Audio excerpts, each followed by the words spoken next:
gerbang besi di tengah sungai. Sore itu, matahari mulai condong ke barat. Langit Tangerang berwarna jingga keemasan ketika Raka melangkah ke tepian sungai Cisadane.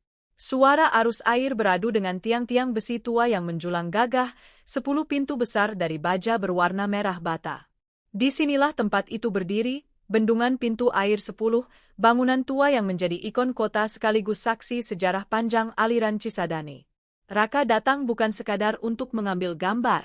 Ia sedang menyiapkan episode dokumenter untuk kanal YouTube-nya, Jejak Kota Lama. Ia sudah mendengar banyak kisah tentang banjir besar, tentang pekerja pribumi yang dipaksa bekerja, dan tentang seorang insinyur Belanda yang mengorbankan hidupnya demi membangun bendungan ini. Tapi semua masih kabur sampai ia bertemu dengan Pak Sastro, penjaga tua yang sudah seperti bayangan bagi tempat ini. Mas Raka, kalau mau tahu kisahnya, jangan cuma lihat besinya, kata Pak Sastro sambil menatap sungai yang mengalir pelan. Lihat airnya. Dari situ semua cerita dimulai. Raka menyalakan perekamnya. Suara deru air menjadi latar alami. Lalu perlahan, Pak Sastro mulai bercerita tentang tahun 1932, ketika pemerintah kolonial Belanda mulai membangun bendungan raksasa di Cisadane. Bukan sekadar pengendali banjir, tapi proyek besar bernama Waterwerken, yang dimaksudkan untuk mengairi perkebunan dan sawah dari Tangerang sampai Batavia. Dulu belum ada mesin canggih, Mas. Semua tenaga manusia, kenang Pak Sastro. Orang-orang kampung diambil kerja rodi. Ada juga mandor Belanda namanya De Bruin, orangnya keras tapi adil. Katanya dia yang menggambar sendiri rancangan bendungan ini. Raka menatap struktur megah itu dengan kagum. Besi-besi tua itu masih kokoh meski sudah hampir seabad berdiri. Setiap pintu air menjulang seperti gerbang ke masa lalu. Kenapa warnanya merah, Pak? Tanya Raka. Katanya, dulu warnanya abu-abu. Tapi waktu perang, tentara Jepang mengecatnya merah supaya mudah dikenali dari jauh. Entah benar entah tidak, tapi warna itu terus dipertahankan sampai sekarang, jawab Pak Sastro sambil tersenyum samar. Raka mencatat semuanya. Ia mulai merasa tempat ini bukan sekadar bangunan teknik, tapi simbol keteguhan masyarakat Tangerang menghadapi zaman. Menjelang senja, Pak Sastro memimpin Raka ke ruang kontrol di tengah jembatan besi. Di sana masih ada roda-roda besar pengatur pintu air yang digerakkan manual. Ini dulu tempat bapak saya kerja? Dulu tiap malam, beliau duduk di sini, dengar suara air. Katanya, kalau air naik pelan-pelan, berarti ada banjir datang dari Bogor. Mata Raka beralih ke sungai. Airnya tampak tenang, tapi di balik ketenangan itu, ia bisa merasakan sesuatu, semacam kekuatan masa lalu yang masih hidup. Mas, suara Pak Sastro menurun pelan, di bawah sini, masih ada cerita yang belum pernah diceritakan siapapun. Tentang malam pertama bendungan ini dibuka. Dan tentang satu orang yang tidak pernah kembali. Raka menatapnya tajam. Maksud Pak Sastro, ada yang hilang waktu itu. Pak Sastro hanya menatap ke arah air yang memantulkan cahaya matahari terakhir hari itu. Besok pagi, datang lagi. Saya tunjukkan sesuatu. Raka meninggalkan bendungan dengan rasa penasaran yang menebal. Ia tahu, kisah di balik pintu air 10 bukan hanya soal teknik atau sejarah, tapi tentang manusia, dan mungkin tentang sesuatu yang lebih dalam. Langit malam Tangerang mulai menggelap, dan suara sungai mengalun seperti lagu tua yang belum selesai dinyanyikan. Air merah di Cisadane. Pagi itu, kabut tipis masih menari di atas sungai Cisadane. Raka datang lebih awal dari janji. Ia menunggu di tepi bendungan, sementara suara burung-burung kecil terdengar dari arah pepohonan bambu di seberang sungai. Udara lembab, dan aroma besi tua bercampur dengan bau air sungai yang khas. Tak lama kemudian, langkah pelan terdengar dari arah pos jaga. Pak Sastro muncul sambil membawa map lusuh berisi kertas-kertas kuno. Mas Raka, katanya pelan, ini catatan bapak saya. Dia dulu ikut kerja waktu bendungan ini baru dibangun. Katanya, disinilah semua cerita bermula. Raka membuka map itu. Di dalamnya, ada foto hitam putih dengan tulisan Waterwerken van Cisadane, 1932. Terlihat deretan pekerja pribumi berdiri di bawah jembatan baja yang masih setengah jadi. Wajah-wajah mereka tampak letih, tapi di mata mereka, ada semangat yang sulit dijelaskan. Pak Sastro duduk di samping Raka, lalu mulai bercerita. Dulu, sebelum bendungan ini berdiri, Cisadane sering meluap. Setiap musim hujan, kampung-kampung di pinggir sungai tenggelam. Pemerintah Belanda memutuskan membangun pintu air besar agar Batavia tidak kebanjiran lagi. Tapi proyek itu memakan korban. Kata-kata, memakan korban, membuat Raka menatapnya serius. Ratusan orang kerja siang malam. Makan seadanya. Banyak yang sakit, ada yang hanyut. Tapi yang paling misterius itu kejadian malam pembukaan pintu air pertama kali. Pak Sastro menatap sungai yang beriak pelan. Suaranya berubah lebih berat. Waktu itu tahun 1934. Semua orang berkumpul. Ada insinyur Belanda, namanya De Bruin, yang memimpin proyek. Orangnya keras, tapi katanya berhati lembut. Ia tidak mau ada upacara adat pembukaan, padahal orang-orang kampung bilang harus ada sesajen untuk penunggu sungai. Raka mendengarkan dengan saksama. Ia tahu betul, kepercayaan tentang penunggu sungai sangat kuat di masyarakat tempo dulu. Hari itu, semua pintu besi sudah siap dibuka. Tapi begitu roda pertama diputar, air yang keluar dari bawahnya bukan bening, emas. Warnanya merah. Merah? Raka mengulang, tak percaya. Iya, merah seperti darah. Orang-orang panik. Ada yang bilang itu tanda marahnya roh sungai. Dan malam itu juga, Insinyur De Bruin hilang. Tak ada yang tahu kemana. Cuma topi kerjanya yang ditemukan mengapung di arus air. Raka bergidik. Ia memandangi air yang kini mengalir tenang, mencoba membayangkan suasana malam itu, gemuruh roda besi, jeritan pekerja, dan sungai yang memerah di bawah cahaya obor. Pat, apa mungkin? De Bruin tenggelam, tanya Raka. Bisa jadi, tapi ada yang bilang, dia sengaja turun ke bawah bendungan karena sesuatu tersangkut di jalur air. Sejak itu, orang percaya arwahnya masih menjaga pintu air ini. Raka menulis cepat di buku catatannya. Cerita ini bisa jadi bahan luar biasa untuk dokumenternya. Tapi di sisi lain, ia merasa ada sesuatu yang lebih dari sekadar legenda. Ia menatap map lusuh di pangkuannya dan melihat catatan kecil di pojok foto, "For mich Frau Helena. Heute Water soll sprechen." Untuk istriku, Helena. Air akan berbicara. Pak Sastro, Bapak tahu siapa Helena? Pak Sastro mengangguk pelan. Istri De Bruin. Katanya dia tinggal di rumah dinas dekat sini, tapi setelah suaminya hilang, dia pergi tanpa jejak. Orang kampung dulu sering lihat sosok perempuan Belanda berdiri di tepi sungai setiap malam bulan purnama. Raka menelan ludah. Ia menatap ke arah sungai yang berkilau terkena sinar matahari pagi. Di permukaannya, seperti ada bayangan samar, seolah air itu menyimpan wajah masa lalu yang belum mau pergi. Mas Raka, lanjut Pak Sastro, dulu bapak saya pernah bilang, sungai ini hidup. Ia mengingat siapa saja yang jatuh ke dalamnya. Raka diam. Ia mematikan perekamnya sejenak, menatap jauh ke arah arus yang mengalir. Lalu, tanpa sadar, ia berkata, kalau begitu, mungkin airnya belum selesai berbicara. Angin berhembus pelan. Daun bambu bergesekan, menimbulkan suara lirih seperti bisikan. Pak Sastro menatap Raka lama, seolah menimbang sesuatu. Kalau Mas benar-benar ingin tahu semuanya, katanya perlahan, datanglah malam Jumat. Ada tempat di bawah bendungan yang tidak bisa dimasuki orang sembarangan. Di sanalah bapak saya dulu menemukan sesuatu yang aneh. Apa itu? Tanya Raka penasaran. Pak Sastro hanya menjawab singkat, lambang kerajaan air. Dan darah yang belum pernah kering.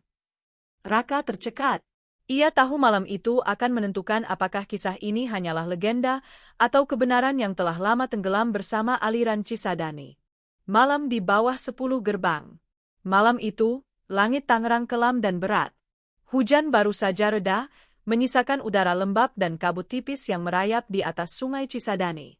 Lampu-lampu jalan di sekitar bendungan pintu air 10 berpendar kekuningan, menciptakan bayangan-bayangan panjang di atas permukaan air. Raka berdiri di tepi tangga beton, menunggu Pak Sastro seperti yang dijanjikan. Dari kejauhan, suara gemuruh halus dari 10 pintu baja terdengar seperti napas besar dari makhluk purba yang tengah tertidur. Angin malam membawa aroma besi karat dan lumpur sungai menusuk hidung. Tak lama kemudian, langkah kaki berat terdengar dari arah pos jaga. Pak Sastro datang membawa lentera kecil dan kunci tua berwarna hitam. "Mas Raka," katanya pelan, "malam ini sungainya agak tinggi. Tapi kalau ingin melihat apa yang bapak saya pernah lihat, sekarang waktunya." Raka menelan ludah, lalu mengikuti langkah Pak Sastro menuruni tangga sempit di sisi bendungan. Tangga itu melingkar ke bawah seperti spiral menuju perut bumi. Suara air semakin keras, bergemuruh di bawah. Dinding-dindingnya lembab, dan udara di sana dingin menusuk. Di dasar tangga, terbentang sebuah lorong sempit dari beton yang dipenuhi suara tetesan air. Lentera Pak Sastro menyorotkan cahaya kekuningan, menampakkan tanda-tanda tua di dinding, angka, huruf Belanda, dan simbol-simbol aneh yang tak bisa dibaca Raka. "Ini lorong kontrol bawah," jelas Pak Sastro. "Tempat mekanisme pintu air pertama kali dipasang. Tapi bagian ini sudah lama ditutup. Tak ada petugas yang berani ke sini." Raka merekam setiap langkah dengan kameranya. Suara air mengalun seperti nyanyian berat yang bergema dari ujung lorong. Tiba-tiba, Pak Sastro berhenti di depan dinding besar dari baja tebal. Di tengahnya, ada roda logam tua yang sudah berkarat. "Ini," katanya, "pintu ke ruang bawah bendungan." Ia mengeluarkan kunci hitam, memasukkannya ke lubang besar di sisi roda, lalu memutarnya perlahan. Bunyi logam bergesekan, berat dan panjang. Ketika pintu terbuka, aroma lumpur basah bercampur udara lembab menyeruak keluar. Di baliknya, ada ruang gelap dengan genangan air setinggi mata kaki. Cahaya lentera menari di permukaannya, memantulkan sesuatu yang samar. Mereka melangkah masuk. Di dinding, tertulis angka besar 1934 yang pudar. Di bawahnya, terukir tulisan, "Water zal spreken." Air akan berbicara. Raka mendekat. Ia menyentuh tulisan itu dengan jemarinya. "Dingin." "Ini tulisan yang sama di foto De Bruin," katanya perlahan. Pak Sastro mengangguk. "Iya, Mas. Bapak saya bilang, setelah insinyur itu hilang, tulisan ini muncul sendiri. Entah siapa yang buat." Mendadak, dari arah belakang, terdengar suara gemericik kuat, seolah air baru mengalir. Lentera bergetar di tangan Pak Sastro. Arus kecil tiba-tiba muncul di genangan air di bawah mereka, berputar perlahan, lalu membentuk pusaran. "Pak, lihat itu," ujar Raka pelan. Dari dalam pusaran, muncul benda bulat hitam, topi kerja, model Belanda kuno. Raka menatapnya tertegun. Ia tahu betul, topi itu persis seperti yang ia lihat di foto lama. "Topi De Bruin," gumam Pak Sastro, wajahnya menegang. Arus tiba-tiba semakin kuat, hingga lentera hampir padam. Cahaya menari liar, dan untuk sekejap, Raka melihat sesuatu di permukaan air. Bayangan seorang pria berseragam insinyur berdiri di balik pintu besi, menatap mereka dengan mata sayu. "Air akan berbicara," suara itu bergema lembut, tapi jelas. Raka mundur selangkah, terengah. "Pak Sastro, Anda dengar itu?" Pak Sastro tak menjawab. Ia memandangi pusaran air yang kini perlahan mereda, lalu berkata lirih, "Dia masih di sini, Mas. Masih menjaga bendungan ini." Raka mengangkat kameranya, menyorot ke arah pusaran yang kini hanya menyisakan gelembung-gelembung kecil. Dalam hatinya, ia berjuang antara rasa takut dan takjub. Sebagai jurnalis, ini bisa jadi penemuan besar. Tapi sebagai manusia, ia tahu ada batas yang tak boleh dilanggar. "Pak," katanya perlahan, "kalau dia masih di sini, apa yang dia jaga?" Pak Sastro memandang lurus ke arah roda besi besar yang tertutup lumut. "Bukan bendungannya, Mas. Tapi rahasianya. Ada sesuatu di bawah dasar sungai, sesuatu yang ia korbankan hidupnya untuk lindungi." Raka menatapnya heran. "Apa itu?" "Bukan harta, bukan emas," jawab Pak Sastro. "Tapi perjanjian air, janji antara manusia dan sungai. Dulu, orang-orang kampung percaya setiap bendungan harus punya jiwa penyeimbang agar air tidak menenggelamkan kota. Dan jiwa itu harus berasal dari seseorang yang rela." Pak Sastro berhenti bicara. Matanya menatap arus tenang yang memantulkan cahaya lentera. rela menyatu dengan sungai. Suasana hening. Hanya suara air yang terus mengalir lembut. Raka menutup kameranya, sadar bahwa apa yang mereka lihat malam itu mungkin bukan sekadar legenda. Di atas mereka, 10 gerbang baja berdiri tegak, menahan derasnya Cisadane. Dan di bawahnya, 2 manusia kecil menyadari bahwa di balik teknologi dan sejarah, ada sesuatu yang lebih tua dan lebih dalam, roh sungai yang tak pernah tidur. Ketika mereka keluar dari lorong itu, fajar mulai menyingsing. Langit memerah, dan sungai memantulkan warna yang sama seperti darah yang dulu dikisahkan. Raka menatapnya lama, lalu berbisik. Air sudah berbicara. Rahasia yang tertulis di arsip kolonial. Pagi di Tangerang datang perlahan, menyisakan hawa lembab setelah malam panjang di bawah bendungan. Raka hampir tidak tidur. Di kepalanya, bayangan tentang pusaran air, topi tua, dan suara misterius itu terus berputar. Kata-kata, air akan berbicara, seakan menggong di pikirannya, memaksanya mencari jawaban. Hari itu juga, Raka berangkat ke kantor Arsip Nasional di Jakarta, tempat menyimpan dokumen-dokumen kolonial lama. Ia ingin tahu, siapa sebenarnya De Bruin dan mengapa namanya seolah menghilang dari catatan sejarah setelah pembangunan pintu air 10. Lorong arsip terasa sepi dan berdebu. Bau kertas tua bercampur aroma kayu lapuk memenuhi udara. Petugas arsip, seorang pria tua bernama Pak Bram, membantunya mencari dokumen yang berkaitan dengan proyek Waterwerken van Cisadane. Setelah hampir 2 jam, mereka menemukan satu map tipis berlabel 1934 Civil Ingenieur Cornelis De Bruin. Tangan Raka bergetar saat membuka lembar demi lembar kertas yang menguning. Ada peta sungai, rancangan pintu air, dan serangkaian laporan kerja. Tapi yang paling menarik adalah satu halaman bertanda tinta merah. HET project is voltooid, maar HET water eist en over. Proyek selesai, tetapi air menuntut korban. Raka terdiam. Ia membaca kalimat itu berulang kali. Di bawahnya, tertera tanda tangan De Bruin dan cap pemerintah Hindia Belanda. Mas Raka, kata Pak Bram hati-hati, kalimat ini aneh. Biasanya laporan insinyur tidak berisi kata seperti korban. Ini lebih seperti catatan pribadi. Raka melanjutkan membaca.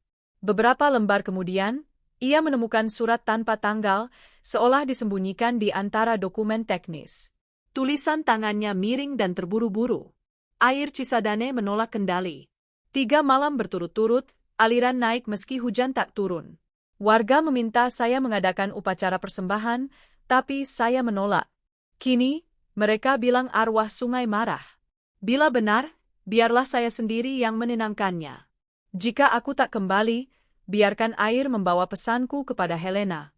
Air akan berbicara. Tangan Raka gemetar. Ia menatap surat itu lama, seolah suara De Bruin bergema dari masa lalu. Dia tahu dia akan mati, bisiknya pelan. Pak Bram mengangguk perlahan. Bisa jadi dia benar-benar turun sendiri ke dasar bendungan malam itu. Namun, yang paling mengejutkan justru ditemukan di bagian akhir arsip, laporan investigasi pemerintah kolonial tentang hilangnya De Bruin. Di situ tertulis bahwa setelah ia lenyap, beberapa pekerja lokal bersaksi melihat arus sungai berubah arah sesaat, air mengalir ke hulu, bukan ke laut. Seolah sedang menelan sesuatu. Salah satu saksi menulis dalam laporan lisan. Kami dengar suara seperti manusia berbicara dari bawah air. Setelah itu, pintu air pertama bisa dibuka tanpa macet. Sejak saat itu, sungai tenang. Raka menutup map itu perlahan. Bagian terdalam dari dirinya mulai merasakan getaran aneh antara kagum dan ngeri. Apakah benar De Bruin menjadi jiwa sungai, seperti yang diceritakan Pak Sastro? Sebelum pergi, Raka meminta izin memotret beberapa dokumen. Pak Bram menatapnya serius. Mas Raka, saya sudah kerja di sini 30 tahun. Banyak arsip kolonial yang menyimpan hal-hal di luar logika. Tapi saran saya, jangan dibuka terlalu dalam. Kadang, masa lalu lebih aman kalau tetap diam. Raka tersenyum lemah. Kalau air bisa berbicara, saya cuma mau mendengarnya. Dalam perjalanan pulang ke Tangerang, hujan turun pelan. Di kaca mobilnya, butiran air membentuk pola tak beraturan, seperti simbol-simbol di dinding bawah bendungan semalam. Ia merasa seolah De Bruyne sedang mencoba berbicara lewat setiap tetes hujan. Sesampainya di tepi bendungan, Raka mendapati Pak Sastro sedang duduk diam di pos jaga. Wajahnya terlihat cemas. "Mas Raka," katanya tanpa basa-basi, "sejak kita ke bawah semalam, air naik terus. Petugas bilang, pintu nomor 7 macet. Padahal terakhir, semua normal." Raka segera menatap ke arah pintu baja besar yang berderet di tengah sungai. Benar, satu pintu di antaranya tampak berbeda. Air berputar deras di bawahnya, menimbulkan riak berwarna kemerahan. "Pak, lihat warnanya," bisik Raka. Pak Sastro mengangguk, suaranya gemetar. Seperti dulu, waktu De Bruyne hilang. Raka tahu, ini bukan kebetulan. Ada hubungan antara arsip yang baru ia temukan dan apa yang sedang terjadi di sungai sekarang. Ia menyalakan kameranya lagi, menatap ke arah air yang berputar tanpa henti. "Kalau benar air bisa berbicara," katanya lirih ke mikrofon, "mungkin sekarang ia sedang mencoba berteriak." Angin kencang bertiup, membuat pepohonan di tepi sungai bergetar. Suara logam dari gerbang besi bergema seperti raungan panjang. Dan untuk sesaat, Raka merasa seolah seluruh bendungan itu hidup, bernapas, berdenyut, dan mengingat. Sementara di kejauhan, langit Tangerang memerah, dan air Cisadane perlahan naik, seolah bersiap untuk mengulang sejarah yang sama. Sungai yang kembali bernyanyi. Langit Tangerang berubah muram sejak sore itu. Awan hitam menggantung berat di atas sungai Cisadane, dan gemuruh halus dari arah gunung terdengar seperti bisikan badai yang sedang mendekat. Raka berdiri di jembatan besi bendungan pintu air 10, menatap ke arah air yang semakin deras. Kamera di tangannya merekam setiap detik, tapi kali ini bukan untuk dokumenter, melainkan sebagai saksi. Pintu nomor 7 masih macet, sama seperti sejak pagi. Para petugas sudah berusaha memutarnya dengan alat berat, tapi roda penggerak tidak bergerak sama sekali. Di bawahnya, arus berputar seperti mata raksasa, menyedot apapun yang mendekat. Dan di tengah pusaran itu, Raka melihat kilau aneh, sesuatu seperti logam berkarat yang muncul dan tenggelam lagi. "Pak Sastro," katanya tegang, "itu benda apa di bawah sana?" Pak Sastro menyipitkan mata. "Entah, Mas, tapi posisinya persis di bawah pintu 7. Dulu, waktu kecil, saya pernah dengar cerita Bapak. Katanya di sana ada sesuatu yang dikubur bersama air pertama." "Harta? Bukan. Janji." Raka menatap wajah tua itu. Wajah yang kini tampak ketakutan dan pasrah, seolah tahu sesuatu yang tak bisa dijelaskan dengan logika. "Mas," lanjut Pak Sastro, "kalau air mulai berwarna merah, itu tandanya roh sungai menuntut ditepati. Dulu De Bruyne berjanji akan menjaga bendungan ini selamanya. Tapi setelah dia hilang, tak ada lagi yang melanjutkan perjanjiannya. Air sedang marah." Suara petir memotong udara. Butiran hujan pertama jatuh, membasahi helm para petugas. Dalam hitungan menit, langit benar-benar pecah. Hujan turun deras seperti tirai. Cisadane meluap, menggulung daun-daun dan ranting dari hulu. Pintu-pintu air lainnya masih bisa menahan tekanan, tapi air terus naik. Raka menyalakan kameranya, berbicara sambil menatap lensa. Hari ini, 11 November, pintu air 10 menghadapi tekanan air terbesar dalam 2 dekade terakhir. Tapi yang terjadi di sini bukan hanya bencana alam. Ada sesuatu yang jauh lebih tua dari mesin dan besi. Tiba-tiba, dari arah bawah, terdengar dentuman keras. Logam bergemuruh. Pintu nomor 7 bergetar hebat. Beberapa pekerja berteriak panik. Pintunya terbuka sendiri. Raka dan Pak Sastro berlari ke sisi tepi jembatan. Di bawah sana, air memercik seperti letupan raksasa. Arusnya kini berwarna merah tua, seperti tanah yang larut dalam darah. Dari tengah pusaran, sesuatu muncul perlahan, bukan benda, melainkan bayangan manusia. Siluet itu berdiri tegak di tengah derasnya air, mengenakan mantel panjang dan topi kerja tua. Wajahnya samar, tapi mata itu, kosong dan dalam, memantulkan cahaya petir. "De Bruyne," bisik Pak Sastro nyaris tak terdengar. Sosok itu menatap lurus ke arah mereka, lalu mengangkat tangannya ke langit. Seketika, air di bawah bendungan berputar cepat, membentuk lingkaran sempurna. Di tengahnya, cahaya kebiruan muncul, seolah menembus dari dasar sungai. Raka menatap terpaku. Suara-suara bergema di telinganya, bukan suara air, tapi seperti nyanyian lirih dalam bahasa yang tak dimengerti. Nada itu naik turun, mengalun bersama hujan, menembus udara dengan getaran halus. Air tidak marah, air hanya ingin diingat. Suara itu datang entah dari mana, namun Raka tahu, ia baru saja mendengar ucapan dari sungai itu sendiri. Arus mulai melambat. Pusaran yang tadi liar kini mereda. Warna air perlahan kembali jernih, seolah tidak pernah merah sebelumnya. Sosok De Bruin memudar, tersapu oleh cahaya, hingga akhirnya lenyap sepenuhnya di bawah aliran Cisadane. Beberapa menit kemudian, langit mulai terang. Hujan berhenti tiba-tiba, dan sinar matahari sore menembus awan. Burung-burung terbang rendah di atas bendungan yang kini tenang. Petugas bersorak lega, pintu air kembali berfungsi. Namun Raka hanya berdiri diam. Ia tahu, apa yang baru saja terjadi bukan kebetulan teknis. Itu adalah akhir dari janji lama, janji antara manusia dan sungai yang akhirnya ditepati. Pak Sastro menepuk bahunya pelan. Mas, dia sudah tenang sekarang. Pintu air ini akan aman.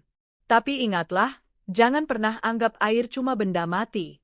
Ia punya kenangan. Raka mengangguk, menatap ke arah air yang memantulkan langit jingga. Saya akan menulisnya, Pak. Biar orang tahu, sungai ini punya jiwa. Malam itu, ketika ia kembali ke rumah dan menonton rekaman dari kameranya, Raka tertegun. Di detik-detik terakhir video, tepat sebelum sosok itu menghilang, terlihat bayangan De Bruin tersenyum tipis, dan di belakangnya, sekilas tampak sosok perempuan bergaun putih menatap lembut. Helena. Air di layar tampak berkilau, lalu muncul refleksi 10 pintu baja yang berdiri kokoh. Tapi di antara pintu-pintu itu, satu tampak sedikit berbeda, seperti sedang menatap ke arah kamera. Raka menutup laptopnya perlahan.